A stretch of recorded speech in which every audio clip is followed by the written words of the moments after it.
Hello, these are all the books I read over the summer. So for me, summer began in June and it ended mid-September. I read 18 books over that time. 10 were non-fiction, 8 were fiction, 11 were audiobooks, and 7 of them was actually reading an ebook or a physical book. Okay, so firstly we have Down the Drain, which is Julia Fox's memoir. I listened to this as an audiobook. Julia Fox narrates, which for me was a blessing. I'm kind of obsessed. It's very gravelly. Before I decided to read this book, I literally knew nothing about Julia Fox. I knew that she was everywhere. She's so Julia. I was seeing this book everywhere, so I was influenced. Yeah.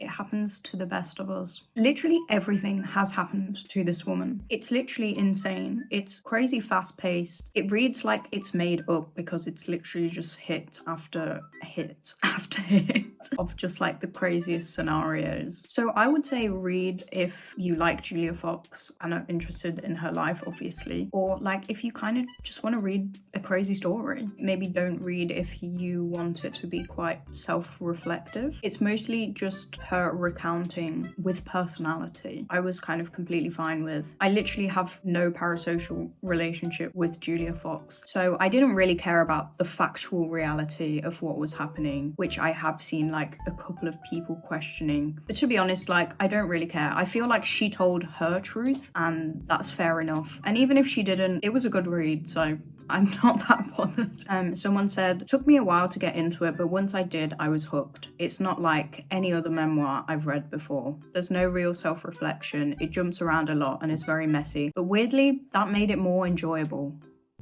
Yeah. Real. Okay, next I read Her Body and Other Parties by Carmen Maria Machado. I read this on my Kindle when I was still using my Kindle. I'm sorry about it. I'm sorry, I have stopped. This was her debut book. It's a short story collection. Startling narratives map the realities of women's lives and the violence visited on their bodies both in myth and in practice. I had kind of seen this book, but I wasn't like, oh, I definitely want to read that until I realized the author was Carmen Maria Machado, who wrote In the Dream House, which I absolutely loved. These short stories were not really like anything I've ever read before, which is how I felt about In the Dream House. I can only kind of maybe compare off the top of my head to Sayaka Murata, who wrote Convenience Store Woman, and she has a short story collection I've also read. I believe it's called Life Ceremony. I feel like the vibe and some of the themes are very similar. I think read if you want to hear like an actually kind of unique metaphor or something explained in a way you actually haven't heard before. You're okay with reading kind of grotesque, unsettling things. Don't read if you don't want to read about people having sex. I just remember there being so much sex in this book, which is fine, but it's maybe just not like an in public read.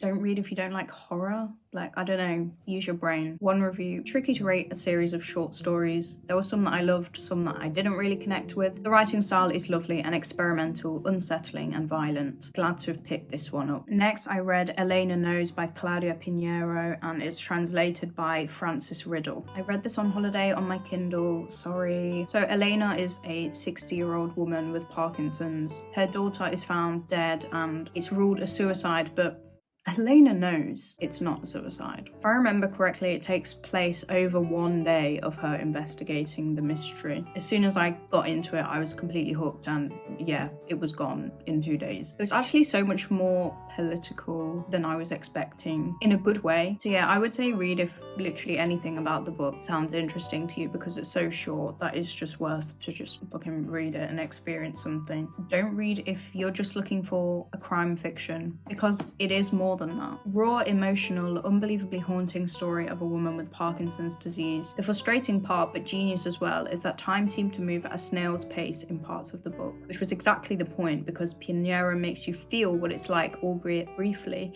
to experience the crawling, achingly slow moments in the life of someone with Parkinson's. It just leaves you dumbstruck at how sometimes your perception may perhaps not be based in reality. Thanks, Cat Book Lady. Next, I read Daisy Jones and the Six by Taylor Jenkins Reid on the Kindle. feel. Firstly, amazing concept. Fictional band. I have read a small amount of Taylor Jenkins Reid before. I've read a short story, Evidence of the Affair, I think. And of course, I've read The Seven Husbands of Evelyn Hugo. Like, who hasn't? I enjoyed that book a lot, but I wasn't like, this is life-changing. And I feel the same about this book. I read it on holiday and it was a good holiday read, but I left the book the same person that I was going in, which is fine. Not everything needs to completely rock your world, but I wasn't like completely satisfied. It kind of felt like it was building to something that didn't really happen. And the plot twist was like, okay, nobody moved. Like, what was the point of that? It was a similar kind of twist to the one in Evelyn Hugo, but that one was actually more relevant to the plot. This one just kind of felt like an Easter egg. Yeah, I think read if you like these kind of not quite young adult, not quite literary fiction, juicy fictional story. If you like that kind of thing, you will enjoy it. Also, yeah, if you're like me and you like reading speech, because the whole thing is in an interview format. I've heard that like the audiobook actually has all of the different characters by different voice actors. Huge if true, like fantastic, genius choice. Don't read if you want it to be like a little bit deep.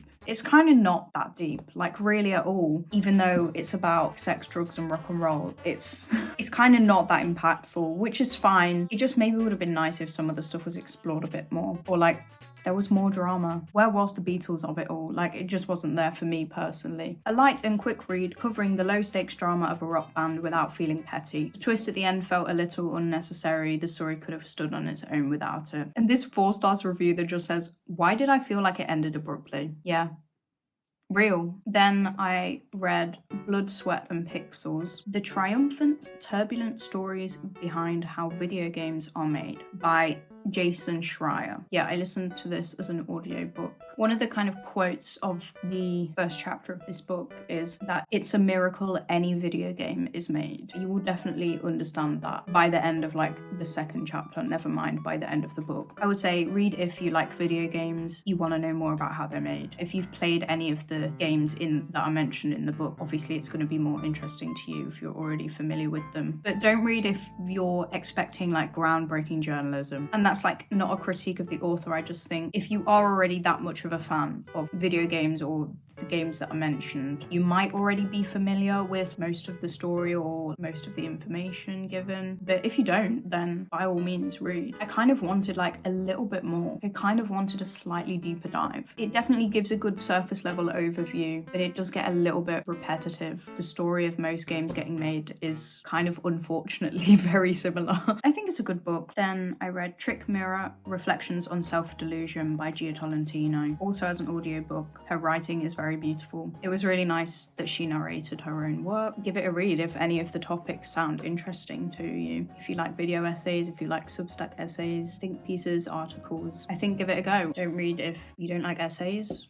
I don't know. It made me think a lot, but it wasn't kind of life-changing for me. Next, I listened as an audiobook to Gasman by Colin Black. It's a biography of an Irish guy working as an anaesthetist in a children's hospital in London for most of the book. I usually quite enjoy career or work-based biographies because I'm really not a career-focused person myself at all. So it's nice getting a little peek into the lives of other people. Going under anaesthesia was probably one of the most scary things I had done in my life at the time, so it was actually kind of fascinating to read about it from the other perspective. I enjoyed it. It's fairly humorous. Read if you like career biographies or medical biographies and you're looking for an interesting, surprisingly mostly light-hearted read, even though tragedy occurs along the way. But don't read if you want there to be like a reason for the book being written, other than to share a bunch of interesting short stories that are kind of diary-like. Anaesthetists don't usually follow a patient over a long period of time, so it's a lot of kind of snippets of things. And I put don't read if you want to agree with everything someone says.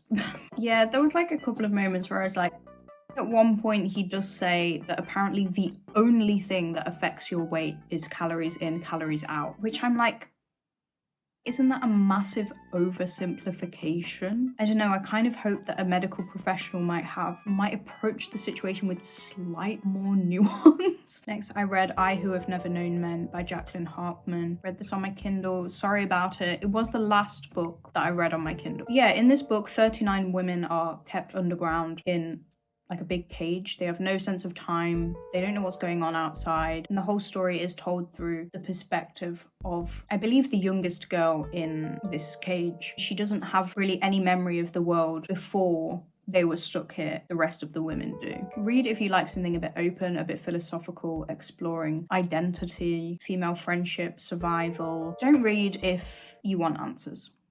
You're not getting them. Then I listened to Evenings and Weekends by oisín McKenna. It's set over a heat wave weekend in London, and I was lucky enough to read this while I was in London, and it was very hot. Yeah. It's true. I liked it, honestly. Like, it was cute. It didn't change my life. But it did feel very current, and not in a way of like, oh, this is going to age in a few years, but more like a love letter to the current climate, which actually felt very positive and uplifting, even though things are very chaotic and scary. When I think about the book now, I think about like existing today as a person and having hope. Read if you like lots of different perspectives, if you want to read something that feels like it could actually happen with just a touch of like heightenedness. Don't read if you hate like miscommunication causing issues. This is truly one of those stories where it's like, if people had just said how they feel, nothing would have happened, which I'm kind of okay with, because like, that's life, innit? We often don't say how we feel, but at times it is slightly frustrating to read. Full cast of interconnected people, so many gay secrets. Socio-culturally, the finger is on the pulse. Well written, but just that bit too indulgent. I didn't fully connect with all the characters. Rosalind was my favourite though. Then I read The Eyes of Gaza by Plestia, alaqad. I listened to that as an audiobook. How can you talk about someone's biography or memoir in a way that truly captures the fact that they have distilled their life lived, their loves experienced and lost, into a format that we can somehow digest? Life, something so insanely beautiful, complex, and even more so, how can we do that when the biography describes living through a genocide and attempting to report on that genocide? She's insanely young, like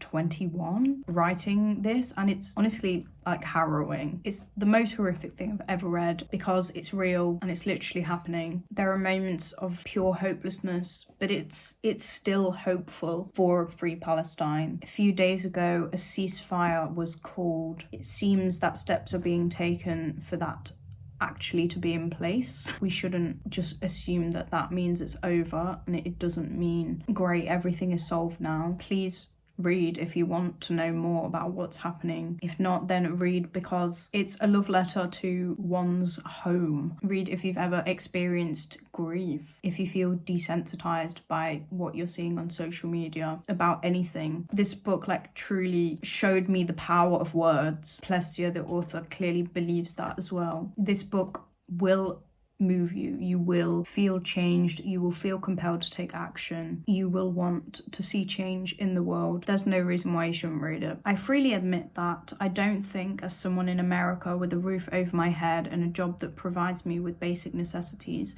that my brain can ever fully understand what's happening in Gaza. I sit in such a privileged position to read about these horrors and atrocities rather than live through them. I'm able to put down the book when it gets to be too much.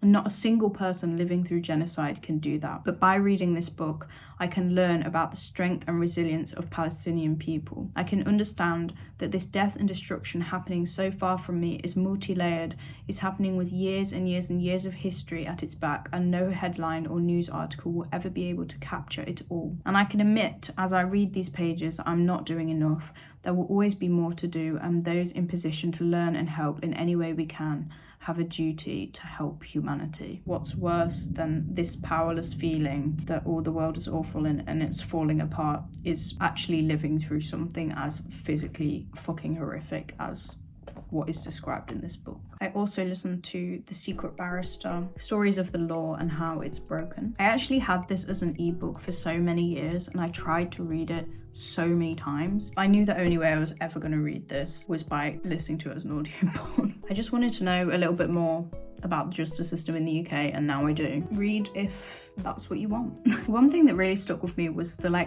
horrific administration loops that people get stuck in where they can't actually have the trial. And often people, like eyewitnesses who are trying to provide key evidence, can't do that because they can't deal with like this administrative chaos. Or so much time has passed from the original incident that their memory actually can't even be trusted anymore. And that information could have actually changed the fate of the accused person. So much of this book is very frustrating. Don't read if you want to remain calm and unbothered.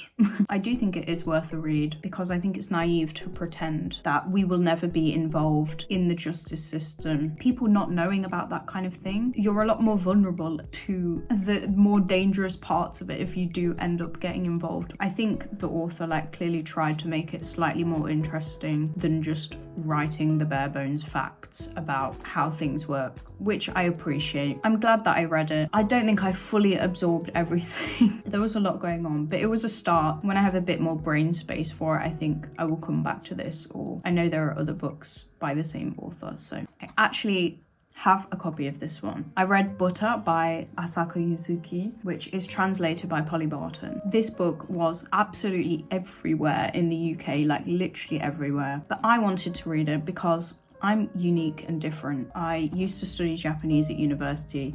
I love Japanese literature. And I actually read, I think it was last summer, Polly Barton, the translator's book, 50 Sounds, which I loved. So when I saw that she was the translator of Butter, I was even more interested to read it. Also, yeah, it's an interesting premise. Like, I'm not a saint. Actually know nothing about the true crime itself. I didn't look into it at all, and I just kind of read it as a completely fictional story. Personally, I don't think knowing anything about the true crime is going to enhance your reading experience, because it's not really about the crime, to be honest. It explores misogyny, obsession, romance, the transgressive pleasures of food in Japan. But also, I feel it's about gender roles in society, bodies and our relationship to them, body image, fat phobia, sexuality, sexualization, the role this plays in our relationships and how we feel about ourselves, career ambitions, family, what that means and how it takes different forms, community, found family. Read if any of that interests you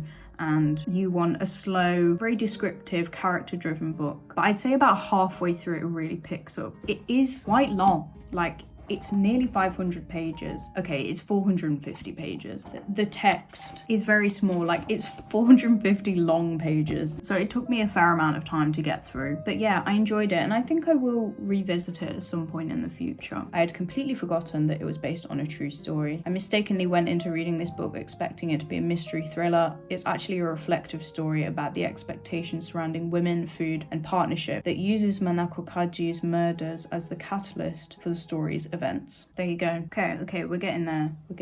Number 13, Unlucky for Some. Less by Patrick Grant, another audiobook. So by complete coincidence, I recently decided that I wanted to learn how to sew. I was living at my great auntie's house for a week. She showed me lots of the basics. She recommended to me that I watch The Sewing Bee, which was starting in a couple weeks. I started listening to this book and I was like, this voice sounds familiar. Then he mentioned The Sewing Bee in the book and I was like, oh.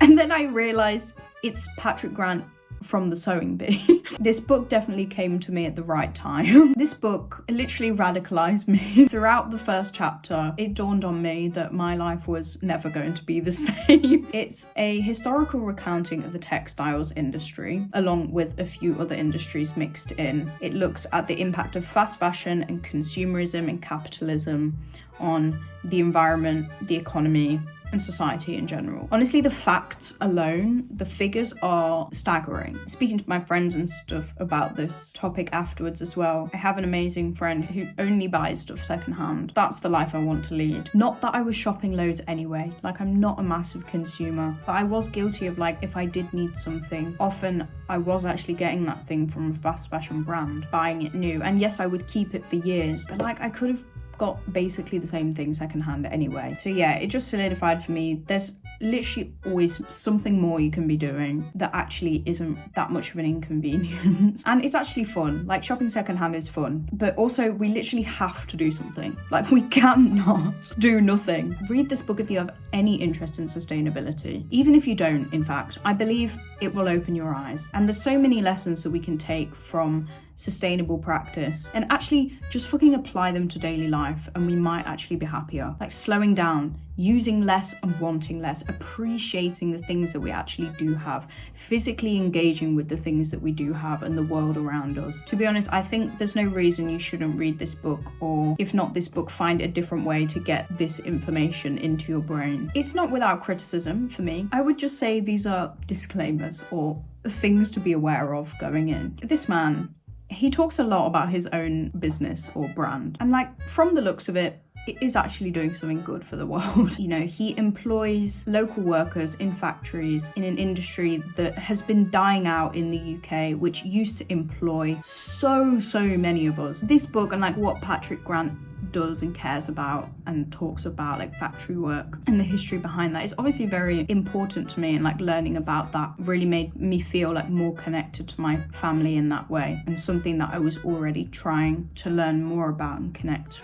with. So the brand does actually seem sustainable and slower fashion, community focused, but he probably does like bring it up very slightly too much for my liking. Although I saw some people kind of saying that there's a slightly more morally superior tone to the way that Patrick Grant can write. That like is a fair criticism. I think there are times when he definitely could be interpreted that way. It's also very UK focused and like white European focused, and some of the information is repeated multiple times, which can be repetitive, but I think does also serve to actually drive home the points that he's making. But yeah, none of this for me was enough for me not to recommend the book. This book, or the information in it and the ideas in it, should be like recommended reading for living on the earth. It definitely inspired me to change my lifestyle. I literally just can't go back. I can't see the world in the same way. I can't see clothes in the same way. I look forward to living this way for the rest of my life and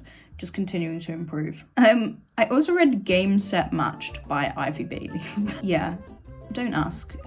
I happened upon the book in the library, and so that was the first book I borrowed from the library. I didn't know it was going to be kind of so childish. It was definitely like teen audience vibes. It was kind of giving AI, I'm not gonna lie. So essentially my criticisms of this book were that the people didn't speak to each other like real people. They didn't say things that I think actual British teenagers would say. And also a lot of the premise involving university, getting into university, the application process, results day, there was no mention of any of that in a book which is set the summer after you've just done your A-levels. Personally, just didn't make any sense to me. So I had wondered if the book was written either by AI or by like an American author, but I have done some more digging since I filmed this, and I can confirm that it is a pen name of an author called Katie Birchall, who literally is British. So essentially I'm chalking everything up to bad writing and bad research. Sorry, Katie. Just because you're writing a teen romance doesn't mean it doesn't need to literally make sense. I'm so sorry to be so harsh, but please do better. If you don't care about that, read it. Like, if you want some brain off time, you like tennis, you like Wimbledon, so like don't read if you need brain stimulation. Okay, and this is a point where I probably should have stopped reading, like, I've got to be honest. The next book I read was Ultra Processed Women by Milli Hill, which I listened to as an audiobook. Yeah, honestly, reading this book was a lot. I had so many moments through it where I had to take a break from reading it. I questioned whether I was going down like the wrong pipeline because it is just crazy how, forgive the pun, baked into society this way of living is. Honestly, it really overwhelmed me for a long time and I felt really paralyzed. I'm not able to fully put my all into this at the moment. But there were two kind of takeaways that I have. One is that I do think food is a different conversation than clothes and fast fashion, in that we need food to live. We need good food to be healthy and for our bodies to like work properly. We need good quality clothes, and we need clothes that we can wear day to day and we can wear to work. It's a human right to have clothes, but it's not a human right to have fashionable or trendy clothes, or even clothes that feel self-expressive to you. It's normal to feel because that's the way like the world makes us feel, that we need to have fashionable clothes, but it's not a human right to go and do that. Food literally keeps you alive. Like, this is a different conversation. It's a lot more of a lifestyle change. I think that's like objectively true. That takes a lot of effort and time that a lot of people don't actually have. I think it's something we should all be aware of, and it's fucking horrific that the world is set up this way, to be honest. And I do think there is a certain level of control that most people, if not everyone, can take over this. But I definitely don't think it's as easy to do as to be sustainable with your clothing or the items in your home that you own. I do think it's a different conversation. But an interesting point that I think was raised in this book that isn't necessarily even about UPF, but more about feminism and the idea of like women's work, and the idea that we have all of these things that make life more productive so that women don't have to spend all of their time doing things like cooking and cleaning and mending clothes and things. We have the idea that this work in and of itself is degrading, not important. We should be doing bigger and better things. But it's the idea that women should only be doing those things, and the fact that those things are considered women's work